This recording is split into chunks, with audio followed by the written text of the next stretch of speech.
আবার একটা প্রচণ্ড অশান্তির ঢেউ বয়ে গেল সারা বাড়িতে। ত্রিদিবেশের আত্মহত্যা করার বাসনা প্রবলতর হল। মনে মনে বলল, এই রবিবারগুলো কেন আসে, কেন আসে? এই রবিবারগুলোই তার কাছে নরক আর নরক। কিন্তু না, আর না, আর যেন কোনো রবিবার ফিরে না আসে তার জীবনে। সপ্তাহের অন্যান্য দিনে ত্রিদিবেশ সকাল ৮টা বাজতেই ব্রেকফাস্ট করে বেরিয়ে পড়ে কাজে। ফেরে সেই রাত ৮টায়। সেটাই তার একমাত্র বাঁচোয়া।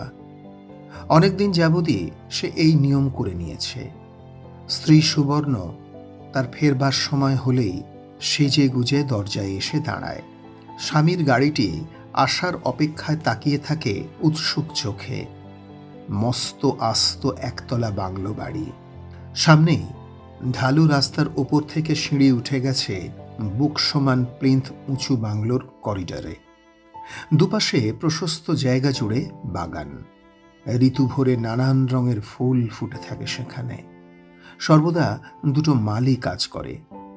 এ বাগান ত্রিদিবেশের নিজের হাতে তৈরি। এই বাগানের ওপর তার অপরিসীম মমতা। সবচেয়ে নিচু সিঁড়িটির কাছে অর্ধচন্দ্রাকার গেটের মাথায়, যেখানে আগুন রঙের বোগনভেলিয়ার ঝোপ টকটক করে, ত্রিদিবেশের গাড়ি এসে থামা মাত্র তরতর করে সিঁড়ি বেয়ে সুবর্ণ নেমে আসে সেইখানটায়। ড্রাইভার ঘুরে এসে দরজা খুলে দিলে ত্রিদিবেশ নামতে না নামতেই সে হাসি মুখে স্বামীর বক্ষলগ্ন হয়ে মুখ বাড়িয়ে দেয় আদরের জন্য। ড্রাইভার অন্যদিকে চোখ ফেরায়। বেয়ারা কাছে আস্তে আস্তে দাঁড়িয়ে পড়ে। মালিরা এদিক ওদিক তাকায়। ত্রিদিবেশকে যদিও এখানে সবাই দত্ত সাহেব বলেই ডাকে, যদিও তার নিজের বেশভূষা এবং জীবনযাপনের পদ্ধতি পাশ্চাত্য ধরনের, তবুও সকলের সামনে স্ত্রীকে চুমু খেতে তার লজ্জা করে। এ বিষয়ে খাঁটি বাঙালির সংকোচ তার সুবর্ণর হাজারো প্ররোচনাতেও কাটে না। কিন্তু স্ত্রীও ছাড়ে না। অনিচ্ছুক দেখালে রেগে যায়, সন্দেহ করে, অশান্তি করে। আর এই অশান্তিকেই ত্রিদিবেশের সবচেয়ে বেশি ভয়। আজ ৩ বছর হলো ত্রিদিবেশ বিয়ে করেছে। সুবর্ণর বয়স তখন ১৯ ছিল, এখন ২২। বিয়ের জল লেগে বসে শুয়ে আরামে থেকে শত্রুর মুখে ছাই দিয়ে মাংস তার একটু বেশিই হয়েছে। কিন্তু যত মাংসবতী হোক, আইনত সে যুবতী। তাছাড়া মাত্র ৩ বছরের বিবাহিত জীবন এমন কিছু ক্ষয়ে যাওয়া পুরনোও নয়। উপরন্তু সুবর্ণ তাকে অকৃত্রিমভাবেই ভালোবাসে, একটু বেশিই ভালোবাসে, এই যা দোষ। স্বামীকে যেমন একদিন ৭ পাক ঘুরে গলায় মালা দিয়ে বিয়ে করেছিল, তেমনি সেই ৭ পাকেই অবিরাম বেঁধে রাখতে চায় তাকে। আর সেই কারণেই ত্রিদিবেশের জীবনে কোনো স্বাধীনতা নেই, ব্যক্তি স্বাতন্ত্র্য নেই। স্ত্রীর কথাতেই তাকে উঠতে হবে, বসতে হবে, এটা যেন সেই থেকে একটা অলিখিত শর্ত হয়ে গেছে। সুবর্ণ তাকে এক দণ্ডও চোখের আড়াল হতে দেয় না, কারোর সাথে মিশতে দেয় না, হাসতেও দেয় না। সে ছাড়া আর কারোর সঙ্গে ঘনিষ্ঠতা দেখলেই সুবর্ণ একবারে তেলে বেগুনে জ্বলে ওঠে। কাণ্ডজ্ঞান হারিয়ে প্রচণ্ড তাণ্ডবে নিজের স্বামীকে অপদস্থ ও ব্যথিত করে।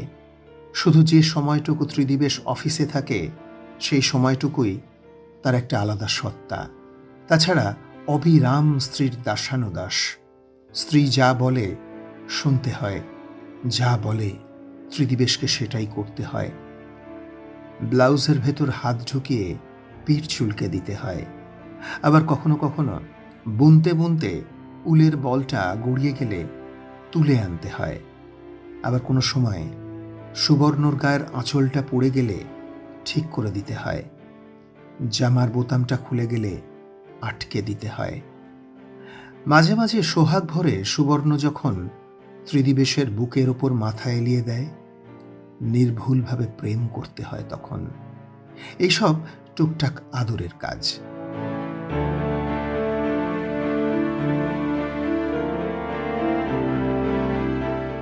নমস্কার শ্রোতা বন্ধুরা, শ্রবণ সঙ্গীতে আপনাদেরকে স্বাগত। মণিমাণিক্যে ভরা বাংলা সাহিত্যের বরণীয় লেখকের কিছু কালজয়ী ছোট গল্প নিয়ে সাজানো আমাদের এই পরিবেশনা। আজ শুনছেন প্রখ্যাত কথা সাহিত্যিক প্রতিভা বসুর লেখা দাম্পত্যের এক অন্যরকম সম্পর্ক টানাপোড়েনের গল্প সোনার শিকল। তাহলে গল্পের বাকি অংশটা শোনা যাক।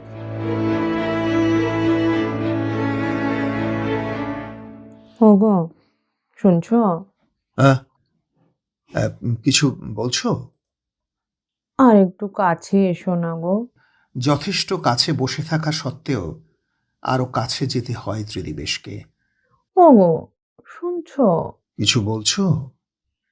তুমি কি গো, এই সারাদিন পরে এলে, কোথায় একটু গল্প করবে, দুটো মিষ্টি কথা বলবে, তা নয়, মুখের সামনে আবার একটা বই খুলে রেখেছো। ত্রিদিবেশ অমনি হাত থেকে বইটা রেখে দিয়ে গালের পেশি নাড়িয়ে হাসে। যদি এমন হয় এর উত্তরে একটা কাজেও ত্রিদিবেশের কোনো রকম অনিচ্ছা প্রকাশ পায়, সুবর্ণের মতো রঙে আগুন ধরে যায়। ছোবল দিতে না পারা সাপের মতো ফোঁস করতে করতে রুদ্ধ আক্রোশে ধপাস করে ত্রিদিবেশের কোলেই মুখ গুঁজে ফুলে ফুলে কাঁদতে থাকে। বিরক্তি দমন করতে না পেরে অনেক সময় ছটফট করে উঠে দাঁড়ায় ত্রিদিবেশ। সুবর্ণ রাগে অপমানে মরিয়া হয়ে স্বামীর জামা টেনে ছিঁড়ে দেয়। গ্লাস প্লেট হাতের কাছে যা পায় ছুঁড়ে ভেঙে দেয়। ঝিঁচাকর দৌড়ে আসে। লজ্জায় অধবদন হয়ে ত্রিদিবেশ তাড়াতাড়ি আদরণী স্ত্রীকে সান্ত্বনা দিতে কুল পায় না। গলদঘর্ম হয়ে হাতে পায়ে ধরে ত্রিদিবেশ সুবর্ণকে ঠান্ডা করে। সিনেমা দেখাতে নিয়ে যাবার কথা দেয়। শাড়ি কিনে এনে দেয়। বাইরে রেস্তোরাঁয় নিয়ে গিয়ে খাওয়ায়। সুবর্ণ খেতে ভালোবাসে। ভালো করে খেয়েই আবার স্বামীর ওপর তার প্রেম উথলে ওঠে। কান্না মুখে হাসি ফোটে। সেই দিন রাত্রিবেলাকার শোয়া সে আরো নিবিড় করে তুলে স্বামীকে নিপীড়িত করে। ত্রিদিবেশের নিঃশ্বাস বন্ধ হয়ে আসে। আমার স্ত্রী আমাকে বড্ড বেশি ভালোবাসে, এটা কোনো নালিশ নয়। যেমন বিদ্যার শেষ নেই, তেমনি প্রেমেরও কোনো তৃপ্তি নেই। তবুও ত্রিদিবেশের যে কেন তাতে প্রাণ পাখি খাঁচা ছাড়া হয় কে জানে। সুতরাং কেন এত ভালোবাসো এ নিয়ে সে ঝগড়া করতে পারে না, চুপ করে থাকে। এই শিলিগুড়ি শহরে তার কিছু মান সম্মান প্রভাব প্রতিপত্তি আছে। মস্ত কাঠের ব্যবসা, চায়ের বাগানে শেয়ার আছে মোটা মোটা। সে দেখতে খুব সুন্দর, স্বভাব মধুর এবং সত্যবাদী ও সজ্জন। বিয়েটা যদিও তার বাবাই পছন্দ করে দিয়েছিলেন এবং সেজন্য তার মনে ঈষৎ বিদ্রোহের ভাবও ছিল, তবুও বিয়ের পরে বউ দেখে তার ভালোই লেগেছিল। মানুষটা স্বভাবতই একটু ভীরু প্রকৃতির এবং শান্তিপ্রিয়। জোর করে কিছু বলতেও পারে না, করতেও পারে না। বাবা যখন বিয়ের জন্য চাপ দিলেন, মনের তলায় একটা গোপন বেদনা তখনও লুকিয়েছিল, কিন্তু চরিত্রের এত জোর ছিল না যে সেটার জন্য লড়াই করবে। বাবার ঘোরতর অমত জেনেও জেদ করবে। হৃদয়ের সমস্ত দুর্বলতা তার বাবার এক হুমকিতেই ঝরে গিয়েছিল। সুবর্ণকে সুন্দরী বললে কিছু অত্যুক্তি হয় না। আসল যেটা রং সেটা তার পুরো মাত্রাই আছে। মস্ত জমিদারের ঘরের মেয়ে সে। এক গা গয়না আর এক রাশি বর্পণ নিয়ে সে যখন ত্রিদিবেশের ঘর বাড়ি আলোকিত করে বউ হয়ে দাঁড়ালো, সকলেই সুখী হয়েছিল। আর ত্রিদিবেশের নিজেরও বেশ রং ধরেছিল মনে। জলপাইগুড়িতে গোপাল মাস্টারের সেই অসহায় পিতৃমাতৃহীন ভাগ্নিটির কথা প্রায় ভুলেই গিয়েছিল। সেই মেয়েটির ভারী ভারী চোখের পাতা আর কাজল ডোবানো অক্ষি পল্লবের সজল দৃষ্টির দিকে তাকিয়ে যে একসময় তার বুকের অন্ত্রিত ব্যথা করে উঠত, সে কথা খেয়াল ছিল না।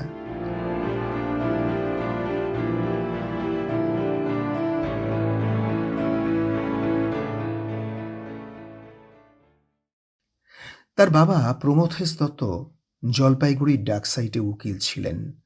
ভাগ্যলক্ষ্মী তাকে উপার্জনের সর্বোচ্চ শিখরে সমাসীন করেছিলেন। শিলিগুড়ির এই কাঠের ব্যবসার পত্তন সেই সুসময়ের। কয়েকটি শালবাগান কিনেছিলেন তিনি এবং চায়ের বাজারের মোটা অংশীদার হয়েছিলেন। ত্রিদিবেশ আর তার 10 বছরের দিদি যখন বড় রাস্তার ধারে তাদের 2 বিঘা জমির ওপর বাগান ঘেরা বাড়িটির কম্পাউন্ডে ছুটোছুটি করে খেলে বেড়াত, পথচারীরা হাঁ করে তাকিয়ে দেখত। এ শহরের দ্রষ্টব্য স্থল ছিল সেই বাড়িটি। বাড়ির 4টি অধিবাসীও কম দর্শনীয় ছিল না। সেই ছেলে ত্রিদিবেশ জামায় জুতোয় আহারে বিহারে বয়ে বাটলার বাবুর্চিতে চারিদিকে যার প্রাচুর্যের বন্যা বয়ে যাচ্ছে, তার চোখে যে কেমন করে গোপাল মাস্টারের সেই দুঃখী রোগা কালো ভাগ্নিটি আটকা পড়ে গেল কে জানে। মেয়েটির মা বাপ ছিল না। গরিব মামার ঘরে আশ্রিত হয়ে অধিক সন্তানের খিটখিটে জননী মামির বকুনিতে জর্জরিত হয়ে ছেঁড়া শাড়িতে লজ্জা ঢেকে নিঃশব্দে কাজ করে করে সে দিবারাত্রি ক্লান্ত থাকত। আর সেই ক্লান্তির কারুণ্য সবসময় তার কাজলের মতো, কালো দিঘির মতো টলটলে বড় বড় দুটি চোখে আলস্যের মতো জড়িয়ে থাকত। কিন্তু কোনো এক নির্জন দুপুরে কোনো এক আমবাগানের ছায়ায় সেই ঘুঁটে কুড়ুনির সঙ্গে এই রাজপুত্রের দেখা হয়ে গেল। প্রমথেশবাবুর রাজপ্রাসাদ আর গোপাল মাস্টারের টিনের ঘরের দূরত্ব সযত্নে এই আমবাগানটি রক্ষা করত। বাগানটি প্রমথেশবাবু বছরের আমের জন্য সেবার ইজারা নিয়েছিলেন। ত্রিদিবেশ তখন এমএ পড়ুয়া ছাত্র। ছুটি কাটাতে এসে এসেছিল জলপাইগুড়িতে। একদিন দুপুরে সারা আকাশ ধুলোয় আচ্ছন্ন করে দিয়ে কালো মেঘে চারিদিক ছেয়ে ঝড় উঠল খুব। অনেক আগের ভুলে যাওয়া বাল্যকালের আনন্দ নিয়ে ত্রিদিবেশ বাড়ির কম্পাউন্ড ছাড়িয়ে ছুটে আমবাগানে এলো কাঁচা আম কুড়োতে। গোপাল মাস্টারের বাড়ির থেকেও যদি কেউ ছুটে আসে এই সুযোগে দুটো ঝরে পড়া আমের জন্য, এমন কিছু দোষের নয়। কিন্তু প্রমথেশবাবুর বাগানে ঢুকে গোপাল মাস্টারের বাড়ির কেউ আম কুড়োবে এমন সাহস তাদের গরিবের অন্তরে ছিল না, লোভও ছিল না। আর সেই দুঃখী মেয়েটির তো কথাই ওঠে না। দুপুরের নিরালায় সে গাছের ছায়ায় বসে কাঁদতে এসেছিল, যে কান্না তার বুকের মধ্যে অহরহ আছড়ায়। ত্রিদিবেশের মুখোমুখি পড়ে গিয়ে সেই কান্না তার তৎক্ষণাৎ থেমে গিয়েছিল। তৎক্ষণাৎ উঠে সে দাঁড়িয়েছিল এবং সে তাদের খিড়কির দরজা দিয়ে ভেতরে ঢুকে গিয়েছিল। কিন্তু ত্রিদিবেশ অনেকক্ষণ দাঁড়িয়েছিল সেখানে। মেয়েটির জল ভরা চোখের ক্ষণিক দৃষ্টি তার যুবক হৃদয়কে মথিত করেছিল। সে আস্তে আস্তে সামনের দরজা দিয়ে গোপাল মাস্টারের বৈঠকখানায় এসে দাঁড়ালো। মনে করতে চেষ্টা করল সে আর তার দিদি যখন এই মাস্টারের কাছে পড়তো তখন মাস্টারমশাইয়ের কোনো মেয়ে ছিল কিনা, যে মেয়ে আজ এত বড় হয়ে ওঠে কি জানি কিসের বেদনায় কাঁদতে এসেছে বাগানের নির্জন ছায়ায়। সে জানত অভাবের তাড়নায় গোপাল মাস্টারের সংসারে সুখ ছিল না। তার মনে আছে কতদিন মাস্টারমশাইকে সে চিন্তাক্লিষ্ট দেখেছে। এও মনে আছে তার বালক হৃদয় এই মাস্টারমশাইয়ের জন্য একটি নির্দিষ্ট আসন পাতা ছিল। সে ভালোবেসেছিল এই ভালো মানুষটিকে। হয়তো কোনো বিপদ আপদ ঘটেছে, তাই বা কে জানে, খোঁজ তো আর রাখে না সে। হঠাৎ একটা ঔচিত্য বোধে অনুপ্রাণিত হয়ে বৈঠকখানায় পা দিতেই আবার সেই মেয়েটির সঙ্গেই দেখা হলো। মেয়েটি চমকে উঠে শাড়ির আঁচল গায়ে জড়িয়ে জিজ্ঞেস করল, কাকে চান? এ মাস্টার মশাই নেই? মামা এই সময় স্কুলে থাকেন। ও, কিন্তু তার স্ত্রী মানে? মামিমা ঘুমোচ্ছেন, ডেকে দেব? না না, ঘুম ভাঙানোর দরকার নেই। আসলে আমি জানতে এসেছিলাম সবাই ভালো আছেন তো ওনারা। আচ্ছা, আপনি কি মাস্টারমশাইয়ের ভাগ্নি? মেয়েটি মাথা নাড়ল। হঠাৎ পকেট থেকে কতগুলো কাঁচা আম বার করল ত্রিদিবেশ। বলল, এগুলো রেখে দিন, বাচ্চারা খাবে। আমি বেশি কুড়িয়ে উঠতে পারিনি। হাত পেতে আমগুলো নিল মেয়েটি। একটু দাঁড়িয়ে থেকে বাড়ি চলে এলো ত্রিদিবেশ। এই ছিল প্রথম পরিচয়ের ভূমিকা।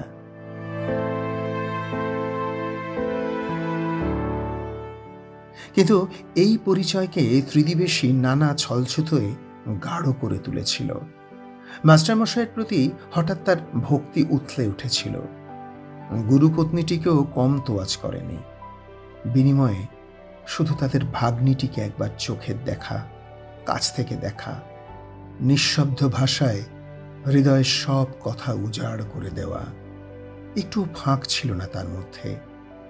মাধুর্যের ভাণ্ডার উপচে পড়েছিল কানায় কানায়। ত্রিদিবেশ সেই দুটি নিঃশব্দ চোখের ভাষার সঙ্গে সত্যি গভীরভাবে প্রেমে পড়ে গিয়েছিল। বয়স অল্প ছিল, দুজনেই লাজুক ছিল। মুখের ভাষায় পৌঁছতে সময় লাগলো একটু। আমবাগানের ছায়াতেই দেখা হলো আবার, তারপর আবার, তারপর আবার।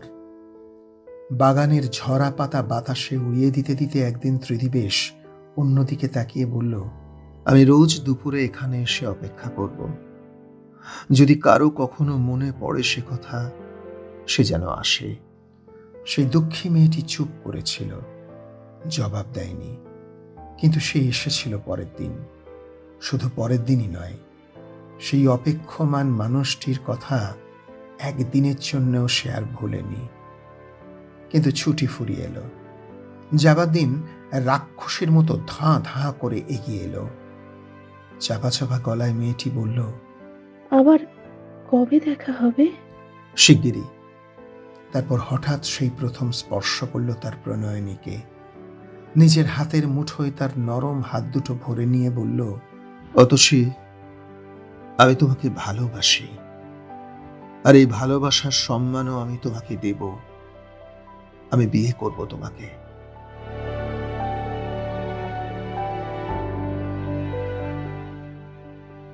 অতসী কেঁপে উঠে হাঁটুতে মুখ গুঁজে ফুঁপিয়ে কাঁদল।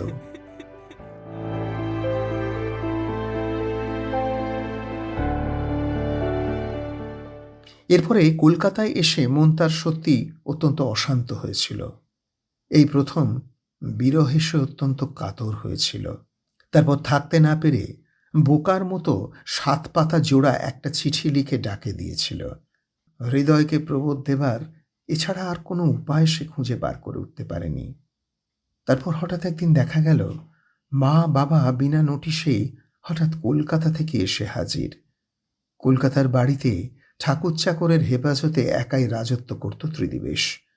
মা বাবাকে দেখে সে অবাক হয়ে গেল, খুশিও হলো। মা বললেন তার নাকি হার্টের অসুখ করেছে, তাই চিকিৎসার জন্য তিনি চলে এসেছেন। মায়ের এই হার্টের অসুখ আর সহজে সারল না। শোনা গেল এখন থেকে তিনি এখানেই থাকবেন ছেলের কাছে। বাবা 15 দিন 1 মাস অন্তর প্লেনে করে উড়ে এসে দেখে যাবেন।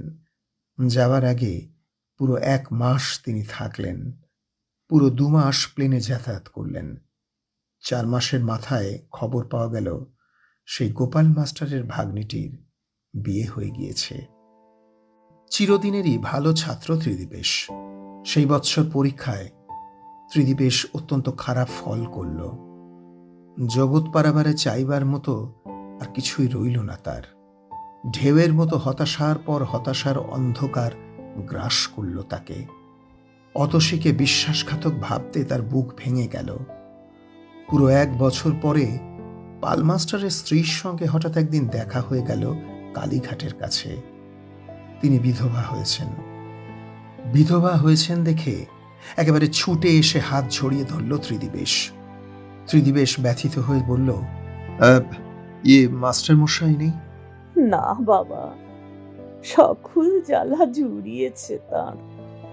জ্বলতে একা আমি আছি। একটা মেয়ে গলার কাঁটা, ছেলে দুটো অমানুষ, তার উপর বিধবা ভাগ্নি। হ্যাঁ, বিধবা? আপনি অতসীর কথা বলছেন? হ্যাঁ, আর কোন অভাবের কথা বলবো বাবা? ত্রিদিবেশ চুপ করে গেল। মাস্টারমশাইয়ের স্ত্রী দীর্ঘশ্বাস ছাড়লেন। বিয়েটা তোমার বাবার উদ্যোগেই হয়ে গেল। কিন্তু আমাদের পছন্দ ছিল না। মেয়েটাকে অনেক কটু কথা বলতাম জানো বাবা, কিন্তু ভালো তো বাসতাম। আমার 5টি সন্তানের একটিও তার মতো নয়। 5টি সন্তানের মধ্যে যদি কোনো গুণ থাকে, সবটা একত্র করলেও তার সঙ্গে তুলনা হয় না। অপরাধ আমাদেরই, অভাবী মানুষ আমরা। তোমার বাবা যখন হাতে নগদ টাকা গুঁজে দিলেন, লোভ সামলে আপত্তি করতে পারলাম না বাবা। তাছাড়া বিয়ের অন্য সব খরচও তো তিনিই দিয়েছিলেন। ত্রিদিবেশ অবাক হয়ে বলল, "আহ, বাবা বিয়ে দিয়েছিলেন? কিন্তু বাবা কেন?" তুমি তার কারণ। আমি আমি তো কিছু বুঝতে। তুমি একটা চিঠি লিখেছিলে অতসীকে, মনে আছে? ত্রিদিবেশ মাথা নিচু করল। সেটা আমরা খুলিও নি বাবা, দেখিও নি। অতসী নিজেই বলেছিল সেটা তোমার চিঠি। অতসীর উপর তোমার যে একটা টান ছিল, সেটা আমি বুঝতে পেরেছিলাম। তোমার মারও সন্দেহ হয়েছিল। হঠাৎ তিনি একদিন আমাকে ডেকে পাঠালেন, ঘুরিয়ে ফিরিয়ে অনেক কিছু জিজ্ঞাসা করলেন। আমি তার উদ্দেশ্য বুঝিনি বাবা, সরল মনেই বলে ফেলেছিলাম, তুমি আমার বাড়িতে প্রায় রোজই আসো। আরো অনেক কথা বোকার মতো হয়তো বলে ফেলেছিলাম, তাতে তোমার মায়ের সন্দেহ আরো বেড়ে গেল। তারপরেই তোমার চিঠি। তোমার মাস্টার মশাই খুব সরল মানুষ ছিলেন, অত ঘুরপ্যাচ বুঝতেন না, তা তো তুমি জানতে বাবা। অতসীকে চিঠি লেখাতে খুব খুশি হয়েছিলেন।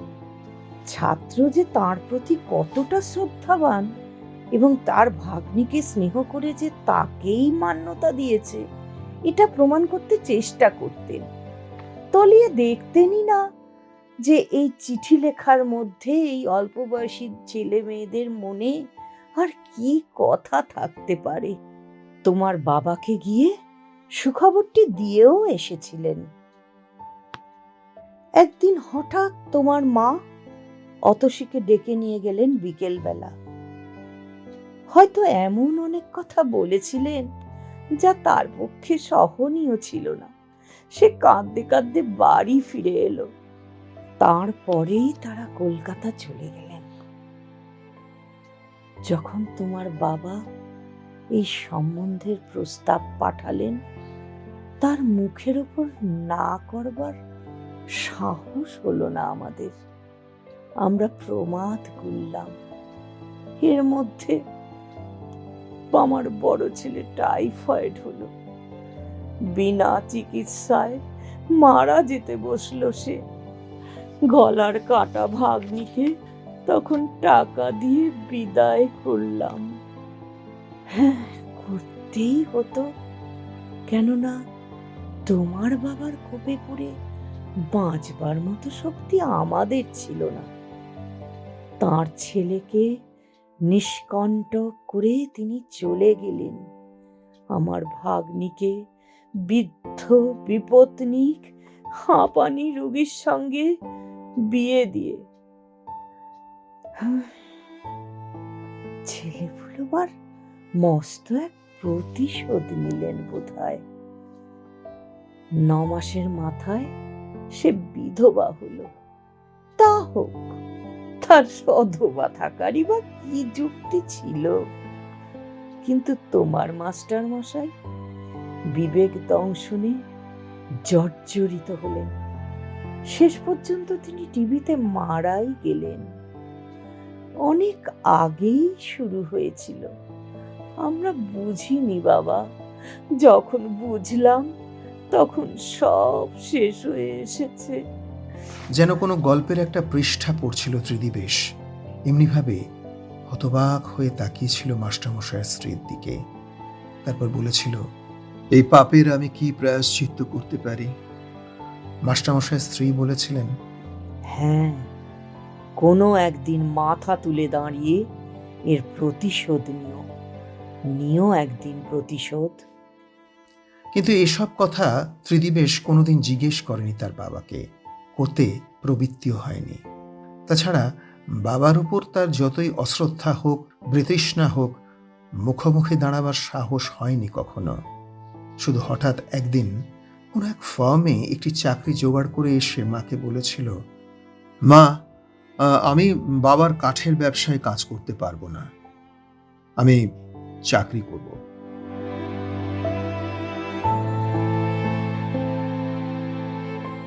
পরের মাসে প্রমথেশবাবু এসে তাকে সেই চাকরিতে পদত্যাগপত্র লিখতে আদেশ দিয়েছিলেন। বলেছিলেন, সবই তোমার, আমি তোমার জন্যই সব করেছি। সন্তানই মানুষের বেঁচে থাকার চিহ্ন। মরে গেলে তোমার মধ্যেই আমি মিশে থাকব। তুমি যদি অবাধ্য হও তাহলে আমার বেঁচে থাকাও মৃত্যুরই নামান্তর। চিরাচরিত স্বভাব মতো তখনও বাবার মুখের ওপর কিছু বলতে পারেনি ত্রিদিবেশ। এরপরে বুদ্ধিমান প্রমথেশবাবু ব্যবসার দিকটা সব ছেড়ে দিয়েছিলেন ছেলের হাতে। শিলিগুড়িতে একটি বাংলো বাড়ি কিনে সেখানেই পাঠিয়ে দিয়েছিলেন তাকে। সেটাই হেড অফিস হলো। তারপর কি খেয়াল হলো, জলপাইগুড়ির বাড়িটা কোনো এক সরকারি অফিসকে মোটা টাকায় ভাড়া দিয়ে কলকাতাবাসী হলেন। আস্তে আস্তে কাজের মধ্যে ডুবে গেল ত্রিদিবেশ। কাজের মধ্যেই আনন্দ পেল। অল্প বয়সের কোমল মন সহজেই ভরাট হয়ে উঠল। তারপরেই বিয়ের প্রস্তাব। বাবা তাকে ডেকে বললেন, ওখানে একা একা থাকো, একজন দেখাশোনার লোক দরকার। ত্রিদিবেশ সরলভাবে বলল, কেন বাবা, চাকর বাকরেরা তো বেশ ভালো, খুব যত্ন করে আমাকে। আমি তোমার একজন সঙ্গীর কথা বলছিলাম এবার তুমি বিয়েটা করো। ব্যথা জুড়িয়ে গিয়েও কোথাও একটা সঞ্চিত রোষ তখনও ধিকে ধিকে জ্বলছিল ত্রিদিবেশের বুকের মধ্যে। ইন্ধন পেয়ে স্ফুলিঙ্গ হয়ে উঠল। কঠিন গলায় বলল, বিয়ে? না বাবা, তার দরকার হবে না। মানে? বিয়ে আমি করব না বাবা। কিন্তু আমি ঠিক করেছি, কেননা সেটা আমার কর্তব্য। এর জবাবে অনেক কথা বলার ছিল ত্রিদিবেশের, কিন্তু সেদিনও বলতে পারল না। ভিতরে ভিতরে চাপা যন্ত্রণায় গর্জাতে লাগল। প্রমথেশবাবু সোজা হয়ে বসলেন, জলদগম্ভীর গলায় বললেন, আমার স্বাস্থ্য খুব ভালো নেই, দেখতেই পাচ্ছ। তোমরা যাতে সুখে থাকো, ভালো থাকো, তার জন্যই সারা জীবন হাড় ভাঙা পরিশ্রম করেছি। তোমাদের দুই ভাই বোনের উপর কোনো কর্তব্যে ত্রুটি করেছি বলে আমার তো মনে পড়ে না। আশা করলে কি খুব অন্যায় হবে যে তোমাদেরও কিছু কিছু কর্তব্য আছে বাপ মায়ের ওপর? তোমার বিয়ে আমি ঠিক করেছি, পাকা কথা দিয়েছি। আমার মৃত্যুর আগে তোমার বিয়ে দেওয়াটাও আমার একটি প্রধান কর্তব্য বলেই বিবেচনা করছি, এবং এও জানি তুমি আমার অবাধ্য হবে না, আমাকে অপদস্থ করবে না। ভেবেচিন্তে যা ঠিক করো আমাকে জানিও। এরপরে আর ভাবনা চিন্তা করার কিছু রইল না ত্রিদিবেশের। তার নমনীয় মেরুদণ্ড সহজেই ভেঙে গেল। মনের মেঘ কাটতে সময় নিল বটে, কিন্তু পিতার আদেশ শিরোধার্য রইল। ততদিনে অত শিখে তেমন তীব্রভাবে মনেও ছিল না তার, যা ছিল অদ্ভুত এক বেদনাবোধ।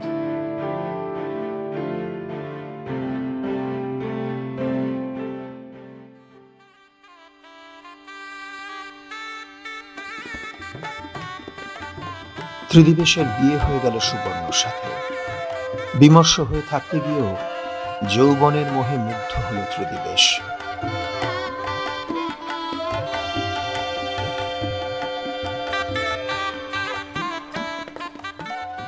কিন্তু সেই মোহ যে তার এত সহজে ভেঙে যাবে তা সে জানত না। বউ নিয়ে সে শিলিগুড়িতে চলে এলো। মা এসে সংসার পেতে দিয়ে গেলেন।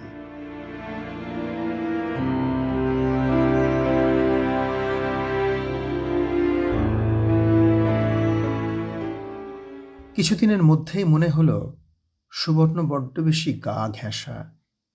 নতুন স্ত্রীর সম্পর্কে এরকম মনে হওয়া তার উচিত হয়নি, কিন্তু হলো।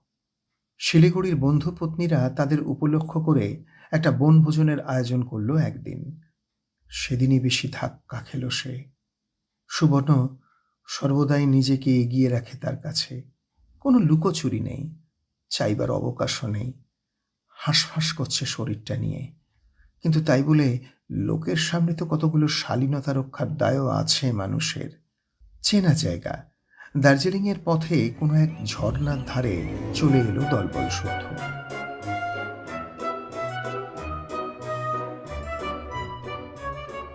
মেয়েরা একসঙ্গে হয়ে লেগে গেল রান্না বান্নার কাজে। পুরুষরা লাগলো কাঠকুটো সংগ্রহের চেষ্টায়। সুবর্ণ কিন্তু লেগে রইল ত্রিদিবেশের সঙ্গে। সে নিজেও কিছু করবে না, ত্রিদিবেশকেও উঠতে দেবে না। এভাবে স্ত্রী নিয়ে বসে থাকতে ত্রিদিবেশের ভীষণ অস্বস্তি হলো। একটু কুণ্ঠিত হয়ে সে বলল, "আহ, দেখো সুবর্ণ, সবাই ঘুরছে ফিরছে, কিছু না কিছু করছে। তুমি আমি যদি এরকম বসে থাকি, সেটা কি ভালো দেখায়?" সুবর্ণ ঠোঁট উল্টিয়ে বলল, ভালো না দেখাই তো বই গেল। সুবর্ণ সুবর্ণ শোনো শোনো, তুমি তুমি এটা ঠিক বলছো না। ওরাই তো আমাদের এখানে নিয়ে এলেন, বলো। আনতে বলেছিল কে? হ্যাঁ, এসব আমার ভালো লাগে না। আচ্ছা ঠিক আছে ঠিক আছে, না লাগে তো আর কোনোদিন এসো না। কিন্তু আজ আজ দয়া করে একটু ওদের সঙ্গে কথা বলো, ওদের সঙ্গে রান্না বান্নায় সাহায্য করো। আমার আর খেয়ে দিয়ে কাজ নেই, বনের মধ্যে আগুন জেলে রাঁধতে বসি। ওদের অভ্যেস আছে, করুক। বেশ, ঠিক আছে, তাহলে আমি যাই। ও মা, তুমি কোথায় যাবে? ওদের সঙ্গে এলাম, আর ওদেরকে ছেড়ে এখানে একা বসে থাকবো? এটা অভদ্রতা সুবর্ণ। তাহলে কি আমি একাই থাকবো নাকি? বেশ তো, তুমিও চলো না। ওরে বাবা, আমিও তো ওটা হাঁটা করতে পারবো না। ঠিক আছে, তাহলে আমি ওদেরকে এখানেই ডাকি। কেন? আমার সঙ্গে থাকতে বুঝি ভালো লাগে না তোমার? আচ্ছা, অবুঝ তো তুমি সুবর্ণ, আমি কি সেজন্য বলছি? বেশ তো, ভালো না লাগে তো বাড়ি পাঠিয়ে দাও, এদের নিয়ে ফুর্তি করো। হঠাৎ তীর বেগে উঠে দাঁড়ালো সুবর্ণ। দূর থেকে দেখতে পেয়ে দুজন বন্ধু স্ত্রী ছুটে এলো এদিকে। হাসতে হাসতে ঠাট্টা করল ও সুবর্ণর হাত ধরে তারা বলল, বেশ মানুষ তো, দিব্যি পালিয়ে জোড়া পায়রা কই বসে আছেন এখানে। সব চলবে না। সুবর্ণ এক ঝটকায় হাত ছাড়িয়ে নিয়ে আরক্ত মুখে বলল, ইয়ার কি করবেন না, ভালো লাগে না আমার। আর তুমি হাঁ করে দাঁড়িয়ে আছো কি? চলো, আমাকে বাড়িতে দিয়ে আসবে, চলো। লজ্জায় আকণ্ঠ লাল হয়ে উঠল ত্রিদিবেশ। ভদ্রমহিলা দুজন অপ্রস্তুত হয়ে পরস্পরের দিকে তাকালো। হৈ হৈ করে আরো দু তিনজন এসে উপস্থিত। আরে তোমরা এখানে? রাগে দিগ্বিদিক খাড়া হয়ে সুবর্ণ হাত টানাটানি করতে লাগলো ত্রিদিবেশের। তুমি আমাকে দিয়ে আসবে কিনা বলো। কি হয়েছে মিসেস দত্ত? রাগ করেছেন নাকি? যত সব বাজে ব্যাপার, আমি কখনো থাকবো না। যদি না দিয়ে আসো তাতে আমি একাই চলে যাব। সত্যি দুমদাম করে পা ফেলে রওনা হলো সে। ত্রিদিবেশকে সঙ্গে যেতেই হলো, নিয়ে আসতে হলো তাকে সাধ্য সাধনা করে। কিন্তু কোথায় যেন একটা সুর কেটে গেল। সমস্ত আবহাওয়াটা কেমন থমথমে হয়ে উঠল। পার্টিটা ঠিক জমল না। এরপরে অনেকদিন আর কোনো নিমন্ত্রণ গ্রহণ করল না ত্রিদিবেশ। লজ্জায় অনেকদিন কারোর সঙ্গে দেখা করল না।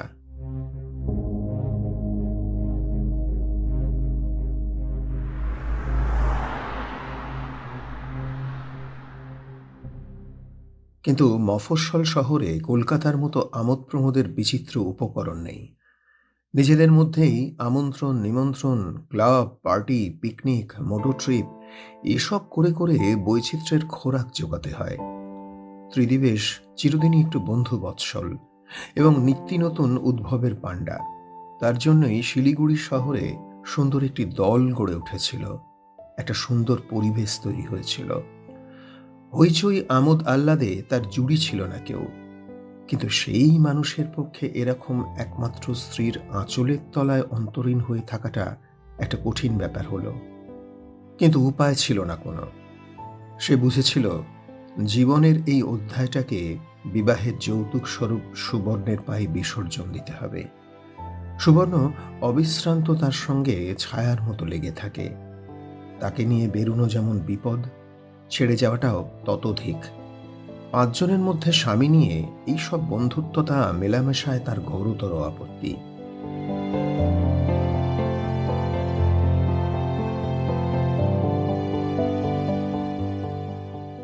এত সব সত্ত্বেও কোনো এক নূতন বন্ধুর বিয়ে উপলক্ষে আবেগবশত আবার সে একটা মোটর ট্রিপে রাজি হয়ে গেল। স্থির হলো 1 রাত্রির জন্য সবাই মিলে কালিম্পং বেড়াতে যাবে। তার বড় গাড়িতে 6 জন অনায়াসে বসতে পারে। নূতন দম্পতি ছাড়া আরও এক বন্ধুও সস্ত্রীক সঙ্গী হলো তাদের। সব শুনে সুবর্ণ বলল, দূর, কেবলই খরচ। ত্রিদিবেশ বলল, কি যে বলো সুবর্ণ, উপার্জন তো খরচেরই জন্য। এসব আমার ভালো লাগে না। তা কি তোমার ভালো লাগে? আমার ভালো লাগার জন্য তো তুমি কতই ব্যস্ত। যত টাকার পেট্রোল পুড়িয়ে বন্ধুদের পাহাড় দেখাবে, তার অর্ধেক টাকাই যদি আমার একটা গয়না করে দিতে। কোনোদিন কি কিছু হাতে তুলে দিয়েছ তুমি আমাকে? কান্না প্রায় ফেটে বেরোয় সুবর্ণর। ত্রিদিবেশ চুপ করে থাকে।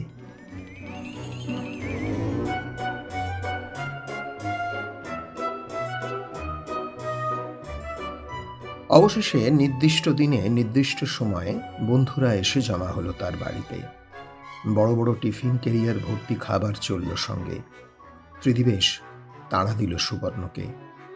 গাড়ি নিয়ে প্রস্তুত হলো ড্রাইভার। ত্রিদিবেশ বলল, আচ্ছা, একটা কাজ করলে হয় না? ড্রাইভারকে না নিয়ে আমরা তো নিজেরাই পালা করে করে চালিয়ে নিয়ে যাই না কেন? বন্ধু মনীষ মিত্র এদের থেকে বয়সে কিছুটা বড় এবং পাইকারি হারে মনীষদা এবং মনীষদার স্ত্রী তাদের বৌদি। মনীষ সকলেরই প্রাণের বন্ধু, কিন্তু মনীষের স্ত্রী অঞ্জলি ততোধিক। এই অঞ্জলি বৌদিকে ভিন্ন এই অল্প বয়সী দেবরলক্ষণদের কিছু হয় না। বৌদিটির কাছে তাদের সহস্র আবদার। সহাস্য, সুশ্রী, রন্ধনপটু, সেবাপরায়ণা এই মহিলাটির কাছে এদের কৃতজ্ঞতার কোনো অন্ত নেই। যে ছেলেই প্রথম পরিবার পরিজন ছেড়ে কাজে আসে এখানে, এই পরিবারটির ছায়ায়, সেবায়, সহৃদয়তায়, ভালোবাসায় তার নিঃসঙ্গতা সহজেই দূর হয়ে যায়। অঞ্জলি বলল, না না, ড্রাইভার দিয়ে কি হবে? মিছিমিছি জায়গা নষ্ট। ভারী মুখে সুবর্ণ বলল, জায়গা নষ্ট তো বললেন, তা অত দূরের রাস্তা চালাবে কি শুনি? ও তো পারবে না। কেন পারবো না? প্রথম হাত আমিই চালাবো। তারপর আমি। এগিয়ে এলো মনীষ। নূতন বউকে মাঝখানে নিয়ে বসবো। উৎসাহ উদ্দীপনা তরতর করে নেমে আসবে হাতে। না, আমি সামনে বসবো। প্রায় ধমকে সুবর্ণ দরজার হাতল খুলল এসে। নববিবাহিত অবনী এক মনে সিগারেট খাচ্ছিল। বলল, ঠিক, আপনি সামনে বসুন মিসেস দত্ত।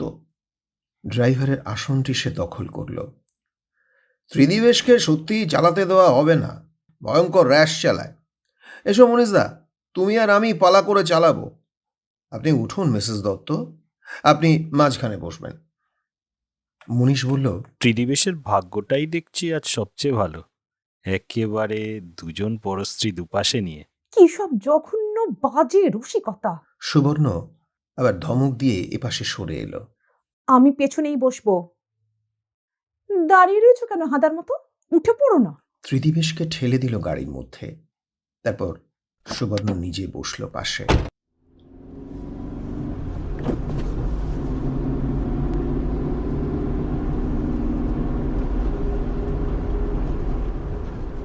আবহাওয়াটা ঘোলাটে হয়ে উঠল।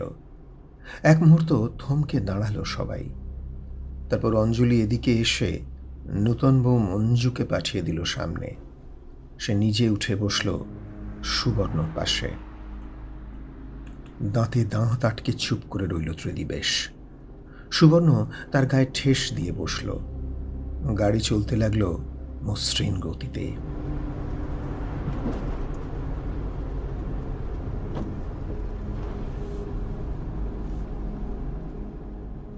ওগো শুনছ? নিস্তব্ধতা ভঙ্গ করে সুবর্ণর গলা শোনা গেল খানিক পরে। ত্রিদিবেশ বলল, কি হয়েছে? আমার কোমরের এখানটায় একটু হাত রাখো না গো, বসে বসে যেন ঝিম ধরে গেছে। যেখানে সুবর্ণ হেলান দিয়ে আছে, বিনা বাক্য ব্যয়ে সেখানটায় হাত রাখল ত্রিদিবেশ, আর সেই হাতে পিঠ রেখে সে স্বামীর কাঁধে মাথা এলিয়ে দিল। পাশে বসে অঞ্জলি একটু অস্বস্তি বোধ করল কিনা কে জানে, চোখটা সে অন্যদিকে সরিয়ে রাখল। ওগো শুনছ? আহ, আবার কি হলো? বড্ড ঘুম পেয়েছে আমার। বেশ তো, ঘুমো।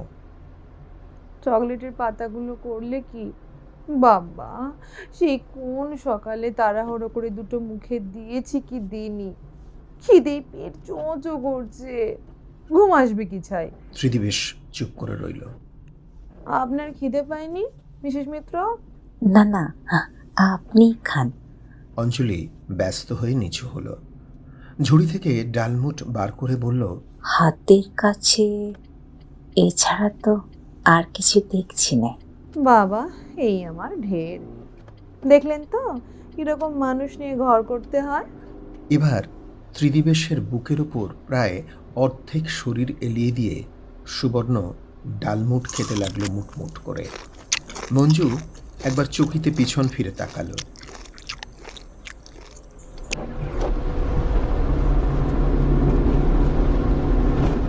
কালিম্পং পৌঁছতে বেলা গেল প্রায়।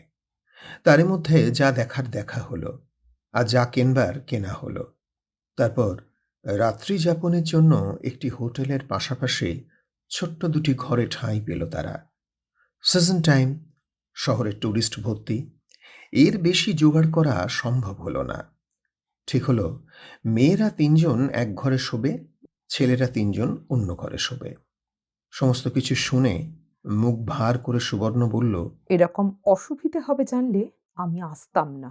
অসুবিধে কি? বেশ তো সুন্দর দুটো ঘর পাওয়া গেছে। তাছাড়া বেড়াতে বেরিয়ে এরকম একটু আধটু অন্যরকম বেশ ভালো লাগে, তাই না? তোমার লাগে বলে যে অন্যের লাগবে ভাই, তার তো কোনো মানে নেই। আমি এরকম যার তার সঙ্গে যেখানে সেখানে যেরকম ভাবে শুতে পারি না। ছেলে মানুষ মঞ্জু চুপ করে গেল। অঞ্জলি বলল, দাঁড়ান, আগে চায়ের বন্দোবস্ত করি, তখন দেখবেন বেশ লাগছে। একটাই তো রাত, জমিয়ে বসে আড্ডা দিলে বেশ কেটে যাবে। সে আপনারা পারতে পারেন, অনেক এনার্জি আপনাদের, আমার নেই। খাটের উপর পাতা বিছানায় সে টান টান হলো। অপ্রস্তুত ত্রিদিবেশ কি যে বলবে ভেবে পেল না। অন্য ঘরে এসে খাবার দাবারের ব্যবস্থায় লেগে গেল। অঞ্জলি মঞ্জু তাকে সাহায্য করতে লাগলো। ত্রিদিবেশ অকারণে বড্ড বেশি কথা বলে পরিবেশটাকে সহজ করে তুলতে ব্যস্ত হয়ে পড়ল। ও ঘর থেকে সুবর্ণ ডাকলো, ওগো শুনছো? কি বলছো বলো? কাছে আসতে পারো না? বলো না কি হয়েছে? বলছি, শুনে যাও। বলো কি বলবে? আমি এখানে একা একা পড়ে আছি, সবাই গিয়ে ও ঘরে বসে আছো। তুমি একা থাকতে ভালোবাসো বলেই তোমার কাছে কেউ আসেনি। তুমি কি আমার অন্য কেউ? তুমি তো আসবে। দেখো, আমার তো একটা চক্ষু লজ্জা আছে, ভদ্রতা বোধ আছে। হ্যাঁ, ভদ্রতা সকলের সঙ্গেই আছে তোমার, নেই শুধু আমার সঙ্গে, তাই না? প্রায় ক্রন্দনমুখী হলো সুবর্ণ। ত্রিদিবেশ দাঁত দিয়ে ঠোঁট কামড়ালো। এখানে একটু বসতেও পারো না? জানো আমার শরীরটা কত খারাপ লাগছে, একটু কাছে এসো না। স্বামীর প্যান্ট ধরে টেনে সে বসিয়ে দিল। কোলের মধ্যে মুখ রেখে বলল, বুকটা একেবারে ব্যথা হয়ে গেছে এতক্ষণ গাড়িতে বসে বসে। একটু হাত বুলিয়ে দাও না গো, কতক্ষণ যে তোমাকে কাছে পাই না। ত্রিদিবেশ জিভ দিয়ে ঠোঁট চাটল। খুব অস্বস্তিতে পড়ল এবার। 2 হাতে ত্রিদিবেশের কোমর বেষ্টন করতেই উঠে দাঁড়ালো ত্রিদিবেশ। চাপা গলায় বলল, আহ সুবর্ণ, কি করছো? এটা বাড়ি নয়। আরো আরো 5 জন আছে এখানে। সুবর্ণ আহত সাপের মতো গর্জে উঠে বলল, আচ্ছা তো কি হয়েছে? আমি কি পরপুরুষের গায়ে হাত দিচ্ছি? স্ত্রীর গর্জনে প্যাঁচার ভয়ে ভীত ইঁদুরের মতো ত্রিদিবেশ বসে পড়ল আবার। বলল, আরে আরে আরে, চুপ করো চুপ করো, কি করছো ওটা কি? আচ্ছা আচ্ছা, আমি আমি আমি আমি বসছি এখানে। তাড়াতাড়ি হাত বুলোতে লাগলো সুবর্ণ বুকে। একটু পরেই আবার উঠল। হাত ধরে সুবর্ণ বলল, আবার কোথায় যাচ্ছ? কেবল অন্যের সঙ্গে থাকতেই তোমার ভালো লাগে, তাই না? না না, বাথরুমে যাচ্ছি, হাত মুখ ধোবো কিনা। ও, তা যাও, তাড়াতাড়ি এসো কিন্তু। সুবর্ণ পাশ ফিরল এবং একটু পরেই ঘুমিয়ে পড়ল।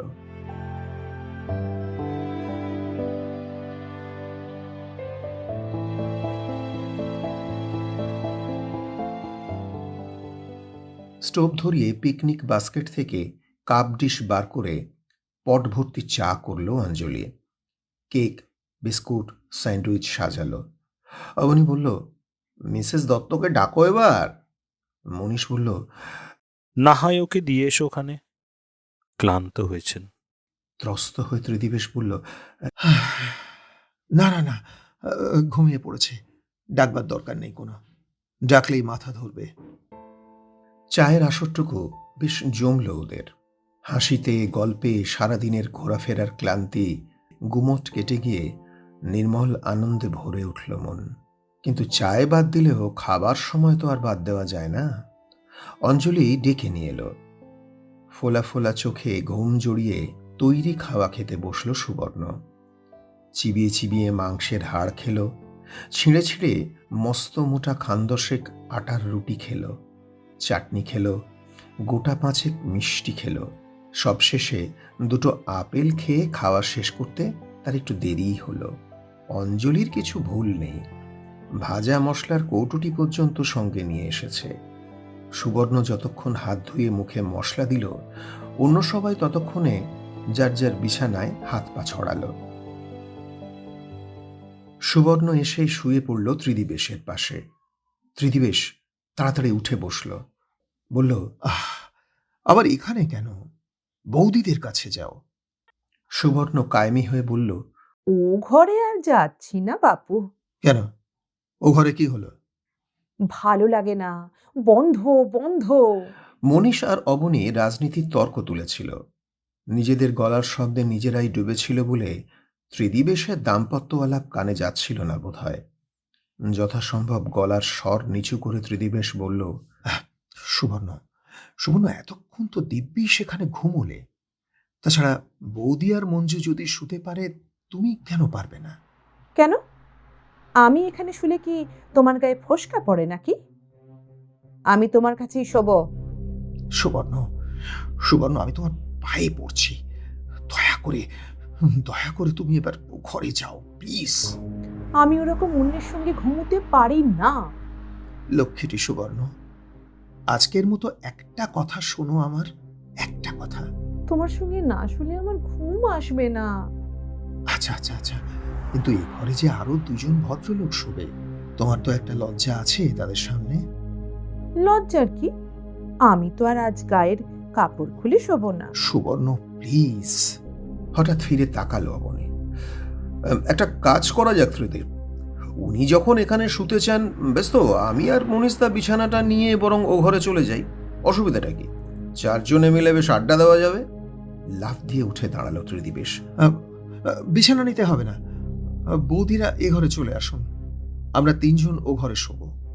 স্বামীর এই নিষ্ঠুর অপমানে বালিশে মুখ গুঁজে ফুসফুস করে কাঁদতে লাগলো সুবর্ণ। মঞ্জু আর অঞ্জলি এ ঘরে এসে প্রায় নিঃশ্বাস বন্ধ করে আলো নিভিয়ে যার যার বিছানায় শুয়ে শুনতে লাগলো সেই ফোঁপানি। বড্ড বিশ্রী কাটলো সেদিনের সেই রাতটা।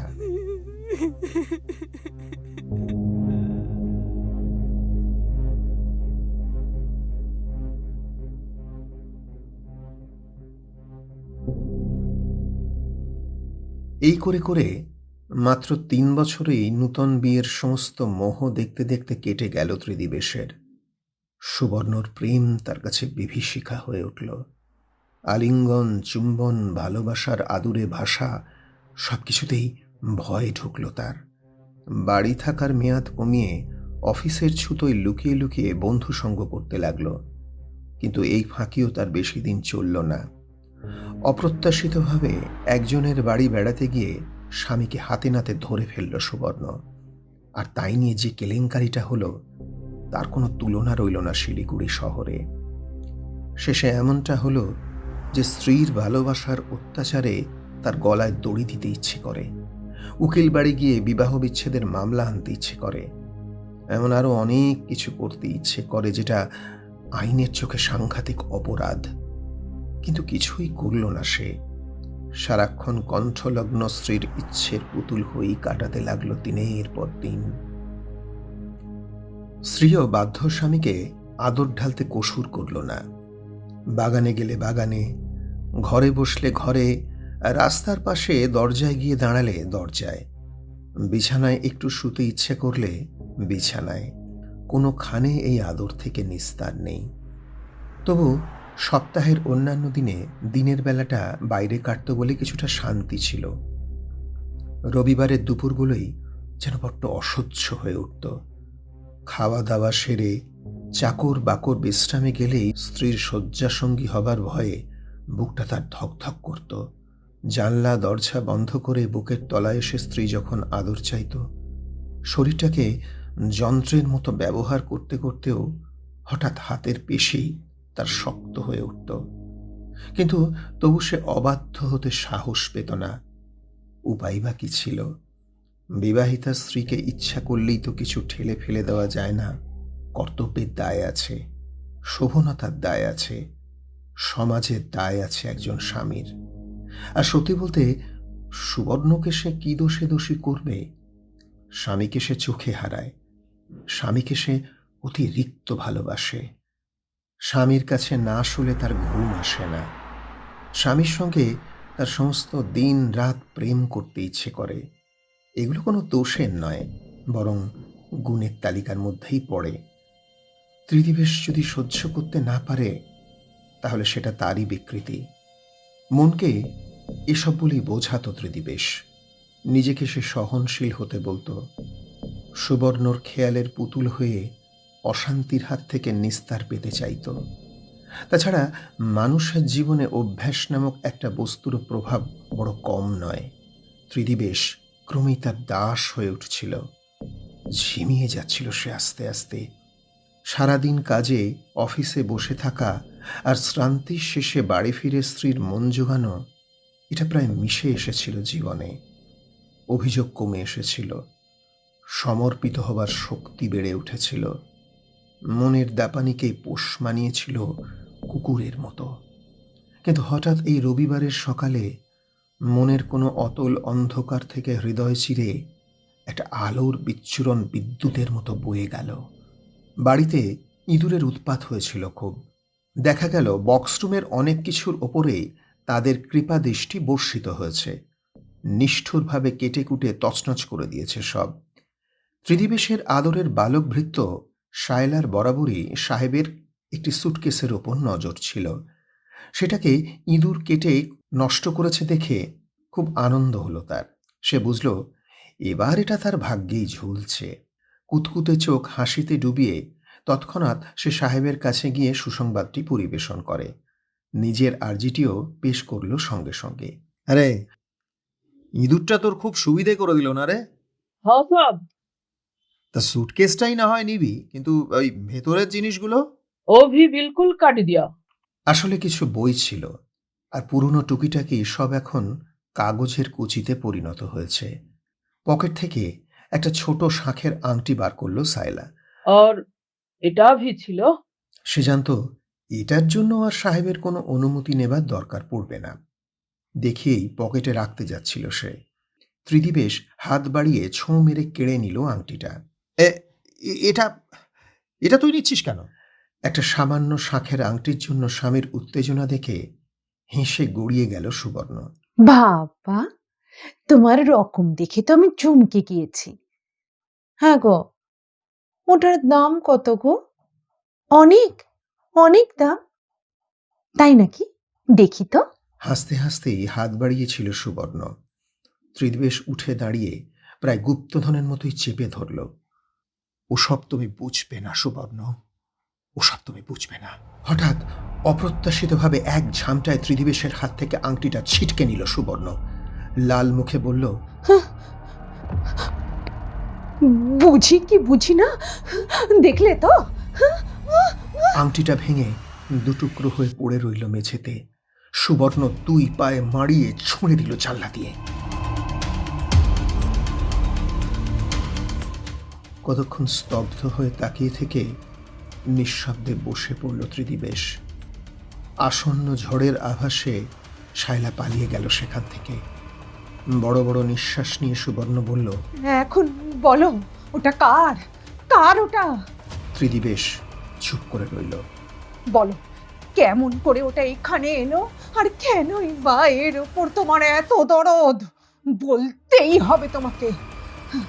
বেশ, শোনো তাহলে, আমি জানি ওটা কার। নিঃশব্দে ত্রিদিবেশের হাতটা মুছড়ে ধরল সুবর্ণ। এটা এটা একটা মেয়েলি শাঁখের আংটি, তাই না? নিশ্চয়ই কোনো মেয়ের উপহার। বলো বলো, ঠিক বলেছি কিনা? বলো বলো, কথা বলছো না কেন?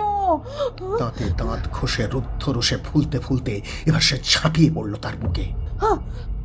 প্রেমিকাকে মনে পড়ে যাচ্ছে বুঝি আজ? কে সে? বলো, কে কে সে? কে সে?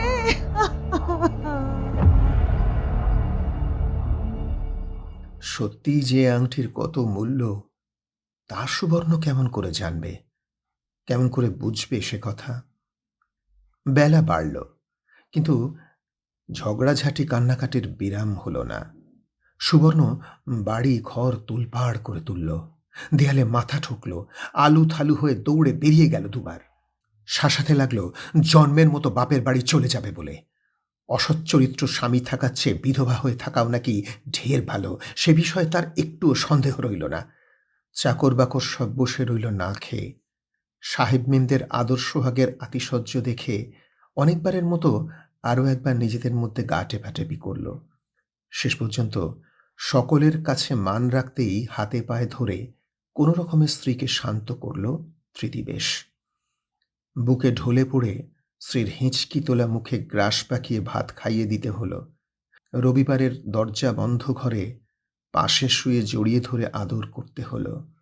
মান ভাঙলে স্ত্রী যখন তাকে তার মাংসল বুকে টেনে নিল, তখন নিজেকে আষ্টে পৃষ্ঠে সমর্পণ করে তাকে নিশ্চিন্ত মনে ঘুমিয়ে পড়ার অবকাশ দিতে হলো।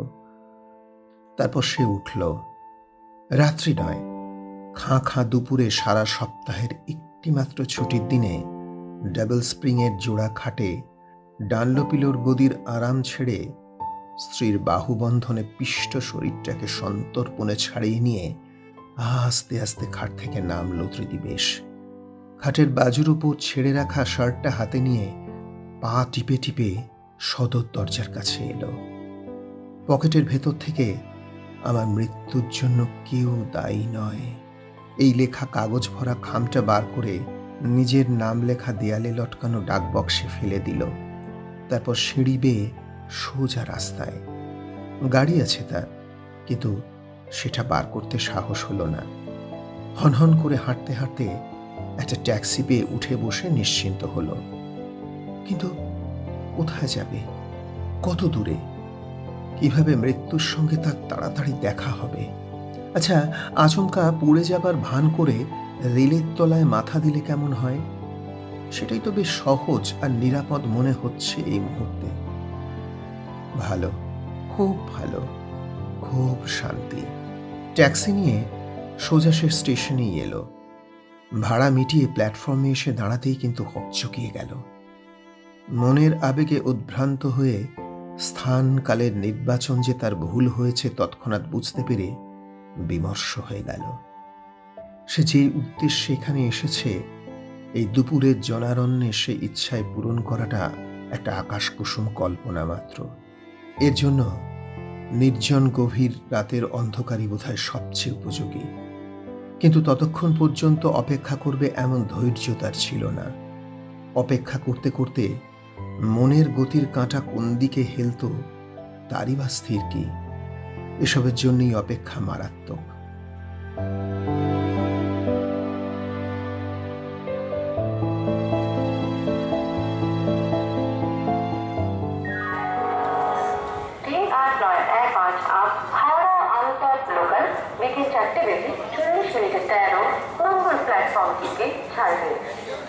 কিন্তু এখন তাকে উপায়হীন হয়ে দাঁড়িয়ে থাকতে হলো। মেল ট্রেন আসছে, সিগন্যাল ডাউন হয়েছে, লোকজনেরা ছুটোছুটি করছে, পান বেড়ি সিগারেটওয়ালারা গলায় বাক্স ঝুলিয়ে প্রস্তুত হয়েছে। এর মধ্যে কেমন করে সে তার মনোবাসনা পূর্ণ করবে? সবাই দেখবে, চারিদিক থেকে ছুটে আসবে, জাপটে ধরবে, ধমকাবে, ঠিকানা চাইবে। তারপর উপকারী বন্ধুরা পৌঁছে দিয়ে আসবে তার বাড়িতে স্ত্রীর কাছে। তারপর একদিকে পুলিশ, অন্যদিকে সুবর্ণ। ভাবতেই সারা শরীরে সে শিহরিত হয়ে উঠল। চুপ করে দাঁড়িয়ে রইল এক কোণে। একটা ট্রেন এসেছে, আরেকটা ট্রেন প্রস্তুত হয়েছে যাবার জন্য। একদল লোক নামছে, আরেক দল উঠছে। আসা আর যাওয়া মজা মন্দ নয়। দেখতে দেখতে অন্যমনস্ক হয়ে গিয়েছিল সে।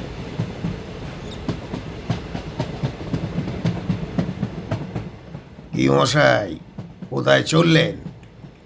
পিঠের উপর হাত রেখে এক পরিচিত বৃদ্ধ ভদ্রলোক সহাস্য হাসলেন। চমকে উঠল ত্রিদিবেশ। ঢোক গিলে বলল, কে? আপনি আপনি কোথায়? আমি জলপাইগুড়ি যাচ্ছি। হ্যাঁ, আমিও তো সেখানেই যাচ্ছি। জলপাইগুড়ি? হৃৎপিণ্ডটা প্রচণ্ড বেগে লাফিয়ে উঠল ত্রিদিবেশের। পকেটে হাত দিল সে। মোটা মানিব্যাগটা আদরের মতো হাতে এসে ঠেকল। হঠাৎ একটা সিগারেট ধরিয়ে খুশি গলায় বলল, আমিও তো সেখানেই যাচ্ছি।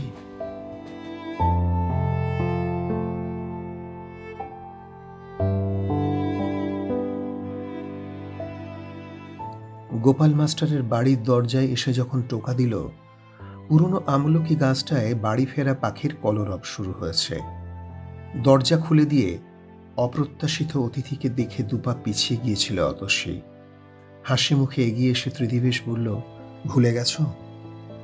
ও দরজার পাল্লা দুটো সম্পূর্ণ খুলে অতসী সরে দাঁড়ালো। আর অতসীর দিকে তাকিয়ে ত্রিদিবেশের অশান্ত হৃদয়ের সব জ্বালা যেন এক নিমেষে জুড়িয়ে গেল। সে ভারী গলায় বলল, কেমন আছো অতসী? ভালো। আর সব? আপনি বোধহয় জানেন না, আমার মামা মারা গেছেন। জানি অতসী, তোমাদের সব সব খবরই আমি জানি। আপনি ভালো আছেন? ছিলাম না অতসী, এই মুহূর্তে আছি।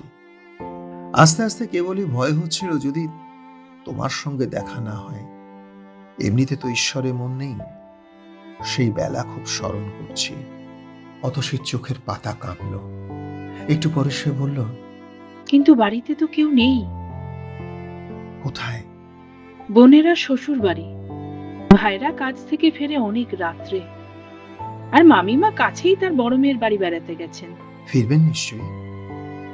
ফিরতে দেরি হবে। তা হোক, আমার তাড়া কিছু নেই। কিন্তু এরপর আর কিন্তু কি অতসী? কেউ না থাকলে বসে কি লাভ? কেউ নেই মানে? যার জন্য এ বাড়িতে এসে আমাকে কত ছলছুতো আবিষ্কার করতে হয়েছে, যাকে একটু একা পাবার অবকাশের জন্য। এসব আপনি কি বলছেন? তুমি কি সবই ভুলে গেছো অতসী? যদি কখনো কোনো অন্যায় করে থাকি, তার জন্য অনেক প্রতিহিংসা তো আপনারা চরিতার্থ করেছেন, তবু কি শেষ হয়নি? শেষ কি অত সহজেই হয়? কিন্তু কি অপরাধ আমি করেছিলাম? কি যে করনি তাও তো জানি না। আপনি কি আমাকে কষ্ট দিতে এসেছেন? দেখে কি তাই মনে হচ্ছে? আমি অত্যন্ত বিপন্ন, অত্যন্ত অসহায়। আমাকে দয়া করুন, আপনি যান। এই পৃথিবীর আলো হাওয়া, গাছ মাটি, ফুল পাখি, মেঘ জল, সব সব আমার কাছে আজ সুন্দর লাগছে অতসী। এসব ছেড়ে আমি কোথায় যাব অতসী? কেন যাব? আপনার কাছে এই পৃথিবী যত রমণীয়, আমার কাছে অন্ধকার। আপনি যান। যেতে আমি আসিনি অতসী, আমি আমার প্রতিশ্রুতি রক্ষা করতে এসেছি। প্রতিশ্রুতি? কিসের প্রতিশ্রুতি? তুমি তা জানো। কিন্তু আমি শুনেছি 9 মাসের জন্য তোমার একটা পদবি বদল হয়েছিল। ওটা মিথ্যে, ওটা ছলনা, ওটা আমার বাবার পাপ অতসী। কিন্তু হ্যাঁ, কিন্তু একটা আছে, আমার নিজের বিয়ে। সেটাও মিথ্যে, সেটাও ছলনা, সেটাও আমার বাবার পাপ। এই দুটো পাপেরই প্রায়শ্চিত্ত করতে হবে আমাকে। শোনো অতসী, অন্যের অস্তিত্বের ছায়া হয়ে বেঁচে থাকতে থাকতে ডুবে যেতে যেতে হঠাৎ আমি উপলব্ধি করেছি এই জগৎ সংসারে আমারও কিছু দাবি উপস্থিত করবার আছে, কিছু চাইবার আছে, আর সেটাই আমি করব। দুটো মন্ত্র আর দুটো মালা, এই ফাঁকিতেই তো লোকের চোখে স্বামী সেজে বসা। বেশ তো, সেই মন্ত্র আর মালার পুনরুক্তি হোক না আবার। তারপর আমরা চলে যাব, অনেক অনেক দূরে চলে যাব। কেউ আমাদের খোঁজ পাবে না, শুধু তুমি আর আমি, আমি আর তুমি অতসী। আমাকে ফিরিয়ে দিও না, আমি ভীষণ ক্লান্ত অতসী, বিধ্বস্ত, আমি দুঃখী, আমি প্রার্থী অতসী। আর আমি পারছি না, আর আমি পারছি না। এই আমি, তুমি নাও, তোমার সব বেদনা আমাকে দাও।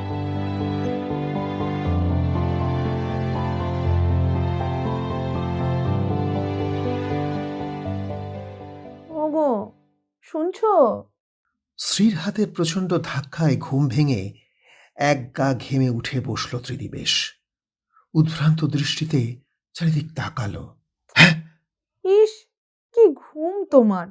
তখন থেকে ঠেলছি। কি বিড়বিড় করছিলে বলো তো? খারাপ স্বপ্ন দেখছিলে নাকি? স্বপ্ন, স্বপ্ন, হ্যাঁ, স্বপ্নই দেখছিলাম, একটা স্বপ্নই দেখছিলাম। কি স্বপ্ন গো? আমায় বলো না গো। আবদারে গড়িয়ে গেল সুবর্ণ। সুবর্ণকে ঠেলে খাট থেকে নেমে দাঁড়ালো ত্রিদিবেশ। কে যেন আবার বুকের মধ্যে তার হাজার মন পাথরের বোঝাটা চাপিয়ে দিল। সে জানল এই মৃত ভার থেকে তার আর কোনো দিন নিস্তার নেই। কিন্তু হাতের মুঠিতে তার আমার মৃত্যুর জন্য কেউ দায়ী নয়। সেই কাগজের টুকরোটি তখনও পাকানো ছিল।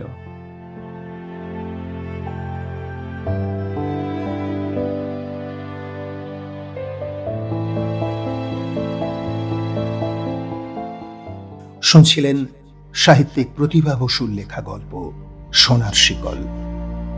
আজকের গল্পের ত্রিদিবেশের জীবন কি অসহনীয়, তাই না? আসলে আমরা মহিলাদের উপর শারীরিক ও মানসিক অত্যাচারের অনেক কথা শুনি। খবরের কাগজে বড় বড় রিপোর্টে লেখা হয় সেই সব কথা। কিন্তু এইভাবে ঘরে ঘরে ত্রিদিবেশের মতো কত পুরুষ যে অত্যাচারিত হচ্ছে দিনের পর দিন, তার খবর সত্যি কি কেউ রাখি আমরা? আপনার আশেপাশে একটু ভালো করে তাকিয়ে দেখুন। বাস্তবে এমন বহু ত্রিদিবেশ আজও হাতের মুঠোয় কাগজ নিয়ে অসহায় দিন কাটাচ্ছে।